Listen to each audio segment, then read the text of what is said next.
সাম্বার বড়া বা মেদু বড়া যা গরম পড়েছে রে ভাই, এখন সাউথ ইন্ডিয়ান খাবারগুলি ভালো লাগছে, তাই সেট করে চলে গিয়েছিলাম আমাদের সুমনের সাউথ ইন্ডিয়ান স্টলে, যেটা হসপিটাল পেরিয়ে বাঁদিকে পিএইচ এর অফিসের সামনেই পাবেন। চলে গেলাম, সেট করে একটা সাম্বার বড়া বা মেদু বড়া নিয়ে নিলাম। জমে গেল একবারে। সাম্বারটা তৈরি করেছিল দারুণ, বিভিন্ন রকম সবজি দিয়ে, লাউ, সজনে ডাঁটা। তার সঙ্গে তবে একটা কথা বলে রাখি, এরা কিন্তু সাম্বারে পেঁয়াজ ব্যবহার করে। আর খেতে হয়েছিল দারুণ, আর তেমনি ছিল নরম তুলতুলে একবারে সাম্বার বড়া। গরমে সাউথ ইন্ডিয়ান এই ধরনের ফুডগুলো খুবই ভালো, স্বাস্থ্যের পক্ষেও ভালো, মনের পক্ষেও ভালো। আরে ভাই, কিছু তো খেতে হবে, আর না খেয়ে কি গরমে শুধু শুধু ঘরে বসে থাকা যায়?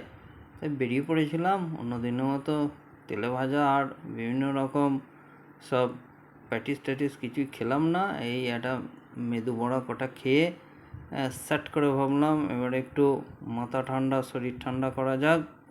তাই কী খাওয়া যায় ভাবছি। রাত হয়ে গেছে, দইটাই না খেয়ে আর চলে গেলাম স্টলে, দিয়ে একটা ভ্যানিলা আইসক্রিম নিয়ে নিলাম। মেদু বড়াটা শেষ করে একেবারে এই যে দেখছেন ভ্যানিলা আইসক্রিমটা একদম সেট করে খেয়ে বাড়িতেও এনেছিলাম। বাড়িতে বসে আইসক্রিমটা খেলাম, আপনাদের একটু দেখিয়ে দিলাম। ভিডিওটা ভালো লাগলে চ্যানেলটা লাইক, কমেন্ট, শেয়ার করবেন।